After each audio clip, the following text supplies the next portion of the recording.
Hello guys, welcome to another blog. So ఈ రోజు blog వచ్చేసి ఏమిటంటే వేరే ఊర్లో జాతర అనేది జరుగుతుంది. అది ఎక్కడ ఎలా చేస్తారో ఈ బ్లాగ్ లో లాస్ట్ వరకు చూడండి, మీకే అర్థమవుతుంది. మార్నింగ్ అయితే ఫ్రెష్ అయిపోయా, ఇంకా లగేజ్ అయితే ప్యాకింగ్ చేస్తున్నాం. నేను మా ఫ్యామిలీ వెళ్తున్నాం. చూసారు కదా, లగేజ్ అయితే ప్యాకింగ్ అయిపోయింది. ఇప్పుడు బస్ స్టాండ్ కి అయితే వెళ్దాం. బస్ స్టాండ్ కి వెళ్ళడానికన్నా ముందు ఇంత లగేజ్ ఉంది కాబట్టి ఫస్ట్ ఆటోలో అయితే వెళ్దాం. సో ఫైనల్లీ ఆటో అయితే వచ్చింది. ఇప్పుడు ఎక్కి వెళ్తున్నాం బస్ స్టాండ్ దగ్గరికి. బస్ స్టాండ్ దగ్గరికి వచ్చాక మాకన్నా ఫస్ట్ బస్ అయితే ఉంది. ఇప్పుడు ఫాస్ట్ గా అయితే బస్ ఎక్కేద్దాం. సో ఫైనల్లీ మనకి బస్ అయితే చిక్కింది. మనం ఇప్పుడు బయలుదేరుతున్నాం. అలాగే ఫస్ట్ టికెట్ అయితే తీసుకున్నాం. బస్సులో ఎక్కడికి వెళ్తున్నారని చూస్తున్నారా? ఫస్ట్ అయితే బల్లర్కి అయితే వెళ్తాం. దాని తర్వాత ఎక్కడికి వెళ్తామో ఇప్పుడు చెప్తా, వినండి. లేదు చెప్పను, లాస్ట్ వరకు వ్లాగ్ చూడండి, మీకు అర్థమైంది.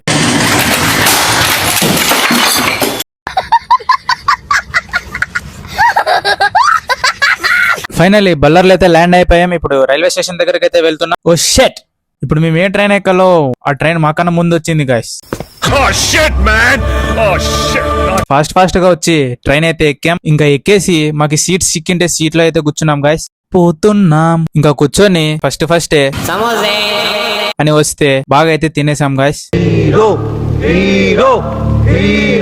నాకు ఇలా కొంచెం సోకులు ఎక్కువ, ఏమనుకోద్దండి. మా అన్నకి బోర్ అవుతుందని మూవీ అయితే చూస్తున్నాడు గైస్. అది ఏ మూవీనో కింద కామెంట్ చేయండి. నాకు ఇలా ట్రైన్ లో బయట నుంచి చూడటం అంటే చాలా ఇష్టం. ఇప్పుడు మనం ఎక్కడికి వచ్చామంటే గుంటకల్ స్టేషన్ అయితే వచ్చాం.